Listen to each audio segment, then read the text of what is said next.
स्वाहा तत्सवितुर्वरेण्यं भर्गो देवस्य धीमहि धियो यो नः प्रचोदयात्। ओम परमात्मने नमः। ईश्वरा सर्वनिर्माता नेहानीति निश्चयी अंतर्गलित सर्वाशः शान्तः क्वापि न सज्जते। ईश्वर भगवान सर्वनिर्माता समूचे सृष्टि का निर्माण करने वाला है। नहीं यह यहाँ अन्य दूसरा इत ऐसा निश्चय करने वाला अंतर्गलित सर्वाशः जिसके अंतःकरण में सभी प्रकार की आशाएं गल चुकी हैं। शांतः शांत क्वापि कहीं भी नहीं सज्जते आसक्त होता। इस समूचे सृष्टि का निर्माण करने वाला ईश्वर ही है। वही उत्पन्न करता है, पालन पोषण करता है और अंत में नष्ट कर देता है।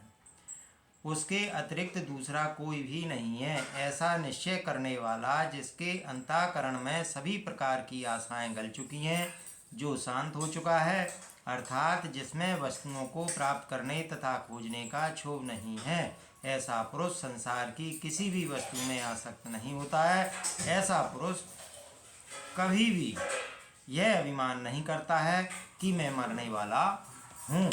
आसक्ति का कारण यह सृष्टि नहीं है, अपितु स्वयं की आकांक्षाएं, तृष्णा, कामना और कुछ प्राप्त करने की इच्छा है। स्वयं का यह स्वार्थी आसक्ति का कारण है। आसक्ति में दो का होना अनिवार्य है। शरीर, घर, स्त्री, पुत्र, रिश्तेदार आदि को हम भिन्न मानते हैं, जिससे हमें आसक्ति होती है। यदि सभी एक ही हैं तो कौन किससे आसक्ति भाव रखे। अतः महर्षि अष्टावक्र कहते हैं कि इस संसार में कहीं भी भिन्नता है ही नहीं है।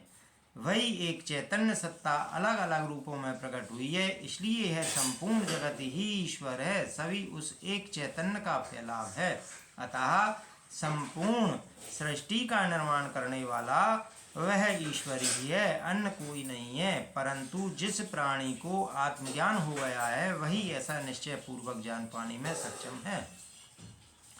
अज्ञानी को तो सदैव भ्रम बना रहता है। जब उसे संपूर्ण जगत में एकत्व का ज्ञान हो गया है तो उसकी सारी आकांक्षाएं, अपेक्षाएं, तृष्णा आदि सब जड़ से नष्ट हो जाती हैं। फिर उसकी आसक्ति किसी में नहीं रह जाती है।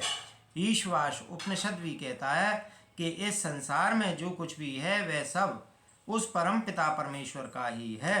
इसलिए त्याग पूर्वक इसका उपभोग कर जो परमेश्वर को जान लेता है कि वही सब कुछ है, जो कुछ उसने हमें प्रदान किया है वह सब भी उसी का है, जो छूटता है वह भी उसी का होता है, तो त्याग तो स्वयं हो जाता है।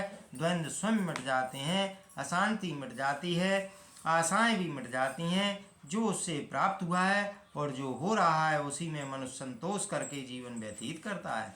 फिर उसकी आसक्ति का कोई कारण नहीं रह जाता है। ऐसा मनुष्य ही परम शांति को प्राप्त होता है।